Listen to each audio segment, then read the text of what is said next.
तो MBA CET के admit card से रिलेटेड काफ़ी सारे स्टूडेंट्स को बहुत सारे डाउट्स आ रहे हैं। साथ ही में अभी अगर आप लॉगिन करके चेक करने जाओगे तो वहाँ पे नो एनरोलमेंट ऐसा लिख के आता है, जिसे देख के बहुत सारे स्टूडेंट्स को ये लग रहा है कि क्या हमारा जो रजिस्ट्रेशन है वो प्रॉपरली हुआ भी है या फिर नहीं। तो इसी से रिलेटेड दोस्तों इस वीडियो में आपको सारी इन्फॉर्मेशन जो है वो प्रॉपरली बताऊंगा, ताकि आपको कोई भी जो कन्फ्यूजन है वो ना हो। साथ ही में इस साल जो हमारा एडमिट कार्ड है वो भी जो है वो थोड़ा लेट रिलीज होगा। अब उसके पीछे क्या रीजंस है, क्या प्रोसेस होने वाली है इस साल, ये सब कुछ मैं आपको इस वीडियो में बताने वाला हूँ। तो वीडियो पूरा एंड तक देखते रहिए। नोटिफिकेशन देखने से पहले स्टूडेंट्स, अगर आप भी ऑनलाइन एमबीए के बारे में सोच रहे हो या फिर as a backup option online MBA करने का सोच रहे हो एंड ढूंढ रहे हो एक बढ़िया यूनिवर्सिटी, बिकॉज अभी के टाइम पे काफ़ी सारी फेक यूनिवर्सिटीज़ या फिर कॉलेजेस जो है वो आ चुके हैं, जहाँ से ऑनलाइन एमबीए करने का भी ऐसा कोई फ़ायदा जो है वो नहीं होता है। बट अगर आपको एक रिकॉग्नाइज्ड यूनिवर्सिटी चाहिए तो देन दोस्तों आप D Y Patil deem to be university online इसे जो है वो कंसिडर कर सकते हो। इस यूनिवर्सिटी को गाइज नैक का A++ ग्रेड जो है वो मिला हुआ है। साथ ही में यूजीसी के तरफ से भी ये जो है वो रिकॉग्नाइज्ड यूनिवर्सिटी है। एंड अभी दोस्तों ऑनलाइन डिग्री जो है वो इक्विवेलेंट हो चुकी है ऑफलाइन डिग्री से। तो अगर आप कहीं पे भी अप्लाई करते हो तो ऑनलाइन डिग्री को भी जो है वो उतना ही जो वेटेज है वो मिलता है। साथ ही में इनके पास 10+ स्पेशलाइजेशन आपको जो है वो मिलेंगे। इनके ऑनलाइन एमबीए में दोस्तों आपको रिकॉर्डेड प्लस लाइव सेशन जो है वो मिल जाएंगे, जिससे आप सारी चीज़ें जो है वो सीख रहे होंगे। साथ ही में यहाँ पे आपको दोस्तों काफ़ी सारे टूल्स की भी जो प्रैक्टिस है वो कराई जाएगी, जैसे पावर बीआई हो गया, टैबुलर हो गया, एक्सेल हो गया, ताकि आप आगे जाके इंडस्ट्रीज़ में जो है वो ईजिली जो है वो कंफर्टेबली जो है वो काम कर पाओ। साथ ही में यहाँ पे आपकी एआई ट्रेनिंग भी होगी, जिसमें आपके ऑलमोस्ट मंथली मास्टर क्लास जो है वो कंडक्ट किए जाएंगे, जिससे आप एआई के बारे में भी जो है वो काफ़ी सारी जो चीज़ें है वो सीख रहे होंगे। साथ ही में यहाँ पे रेज्यूमे बिल्डिंग, करियर असिस्टेंस, ये सारी चीज़ें भी आपको यहाँ पे जो है वो मिलने वाली है।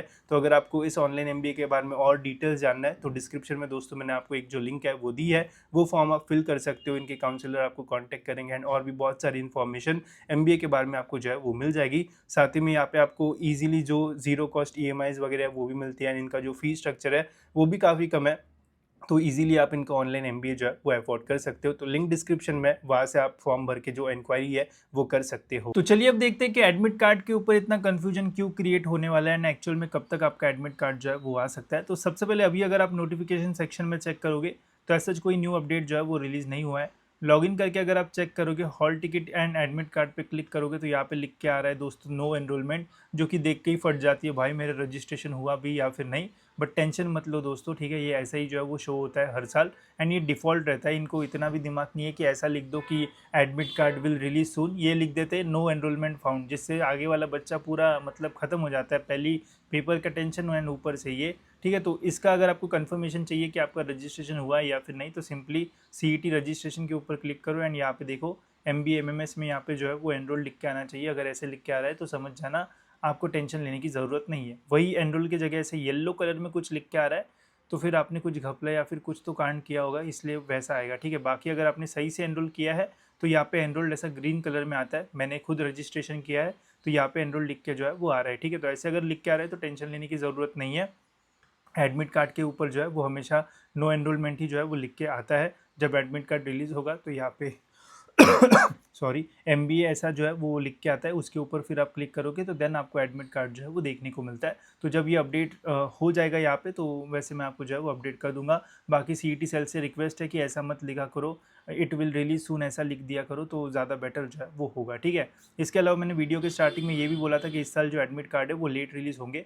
अब ऐसा क्यों बोला, उसके पीछे रीज़न है दोस्तों ये नोटिफिकेशन, एंड ये नोटिफिकेशन रिलीज़ करके ही दोस्तों सीईटी सेल ने जो है वो स्टूडेंट्स को कंफ्यूज किया है। अब क्यों किया है वो भी मैं आपको बताता हूँ। स्टार्टिंग में तो बेसिक इन्फॉर्मेशन है, यहाँ पे भी बेसिक सी इन्फॉर्मेशन जो है वो दे रखी है, ठीक है। फिर यहाँ पे इन्होंने थर्ड पैरा में बोला है following the announcement of examination dates the provisional hall ticket exam city intimation slip is being released by the CET cell, ठीक है। इसका मतलब क्या है कि हमने जो है वो एग्जामिनेशन की डेट्स जो है वो रिलीज कर दिए, साथ ही में उसके साथ एग्जाम सिटी इंटीमेशन स्लिप जो है वो भी रिलीज कर दिए, जिससे आपको पता चलेगा कि आपको मतलब जो सेंटर है वो कौन से सिटी में मिलेगा। बट अभी दोस्तों ये जो स्लिप है वो कहीं पे भी हमें देखने को नहीं मिल रही, बिकॉज एक्चुअल वेबसाइट पे या फिर लॉगिन भी करोगे तब भी ऐसे वहाँ पे कोई भी जो ऐसा अपडेट है वो आपको देखने को नहीं मिलेगा। एंड इस साल इन्होंने थोड़ी जो प्रोसेस है वो भी चेंज की है, तो वो भी मैं आपको आगे समझाता हूँ। तो ये अपडेट इन्होंने बोला है कि हमने कर दिया है, बट अभी तक ऐसा कुछ भी अपडेट जो है वो नहीं हुआ है। फिर उन्होंने बोला कि सबसे पहले हम सिटी इंटीमेशन वाली जो स्लिप है वो रिलीज़ करेंगे एंड फिर उसके बाद जो फाइनल एडमिट कार्ड है वो रिलीज़ करेंगे, ताकि फिर आपको पता चले कि सेंटर आपको जो है वो कहाँ पे मिला है। एंड ये हम जो है वो मिनिमम आपको एग्जामिनेशन के 3-4 दिन पहले जो है वो देंगे, 3 to 4 days prior to the respective CET examination date, ठीक है। तो ऐसा इन्होंने जो है वो बोला है, ठीक है। अब मैं आपको समझाता हूँ कि डिफरेंस कहाँ पे आ रहा है एंड क्यों ये कन्फ्यूजन जो है वो हो रहा है। अब लास्ट ईयर या फिर उसके लास्ट ईयर क्या होता था, एग्जामिनेशन का रजिस्ट्रेशन हो गया, करेक्शन विंडो जो है वो आ गई एंड उसके बाद डायरेक्ट हमारा जो एडमिट कार्ड है वो रिलीज़ होता था, जिससे आपको डायरेक्ट पता चलता था कि कहाँ पे सेंटर है, कौन सी सिटी है एंड कौन सा एग्जैक्ट लोकेशन है, ठीक है।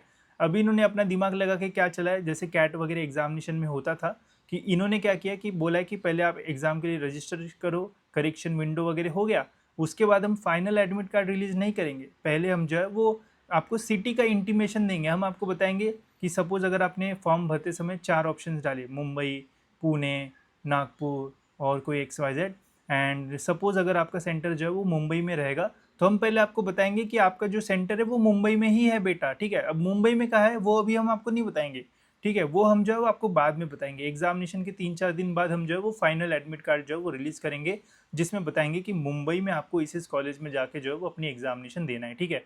तो अभी इन्होंने पूरी प्रोसेस में और एक एक्स्ट्रा स्टेप जो है वो ऐड की है, जो कि पहले नहीं होती थी।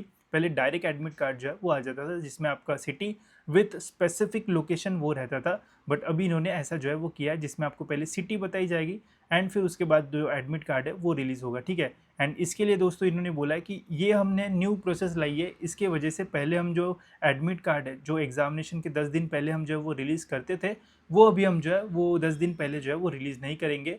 वो हम अभी एग्जामिनेशन के 3 से 4 दिनों के बीच में जो है वो रिलीज़ करेंगे, ठीक है।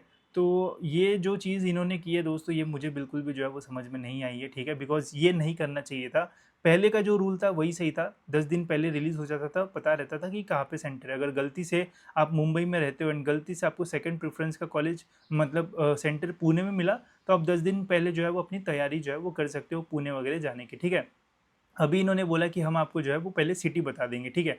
तो सिटी आपको बता दिया जाएगा, सपोज़ आपने फर्स्ट प्रेफरेंस पे मुंबई रखा है, सेकंड प्रेफरेंस पे पुणे रहेगा एंड गलती से आपको सेंटर पुणे में मिलेगा, ठीक है। तो इंटीमेशन में आपको पता चल जाएगा कि पुणे में आपका जो है वो सेंटर रहेगा, ठीक है। तो हो गई यहाँ पे, तो आपका बैड लक निकल गया कि यार मुंबई में नहीं मिला बल्कि पुणे में सेंटर मिला, ठीक है। अब बस सिटी पता चलेगी एंड एग्जामिनेशन के 3-4 दिन पहले फाइनल एडमिट कार्ड आएगा, जिसमें स्पेसिफिक लोकेशन पता चलेगा। तो इस बच्चे को यार समझ में ही नहीं आएगा कि अगर मेरे को होटल वगैरह करना है या फिर कुछ भी बुकिंग करना है तो एकदम एंड टाइम पे जो है वो करना पड़ेगा। साथ ही में टिकट बुकिंग वगैरह भी उसको एकदम जो है वो एंड टाइम पे करना पड़ सकता है, बिकॉज हो सकता है कि पुणे के कोई अलग पार्ट में सेंटर मिल गया हो, ऐसा सब कुछ।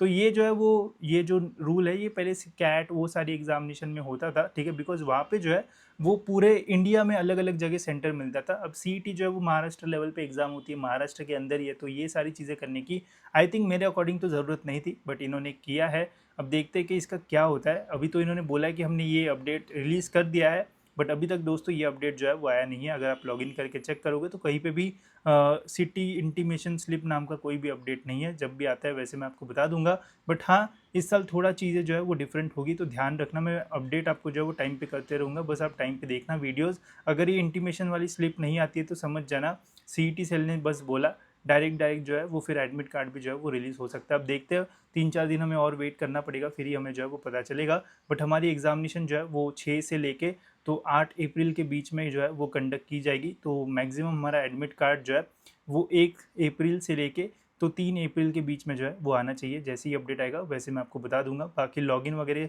करके टेंशन लेने की ज़रूरत नहीं है। नो एनरोलमेंट आ रहा है, इसका कोई लेना देना नहीं है, वो प्रॉपरली आता है। बस आप ये देख लो कि आपका एनरोल्ड जो है वो प्रॉपरली होना चाहिए, बाकी टेंशन लेने की जो है वो ज़रूरत नहीं है। बाकी ऑनलाइन MBA का सोच रहे हो तो लिंक डिस्क्रिप्शन में, वहाँ पे आप फ्री में इंक्वायरी कर सकते हो और जान सकते हो कि कैसे आप ऑनलाइन MBA वगैरह जो है वो कर सकते हो, ठीक है। तो फिलहाल दोस्तों इस वीडियो में इतना ही, मिलते हैं दोस्तों ऐसी और एक इन्फॉर्मेटिव वीडियो में।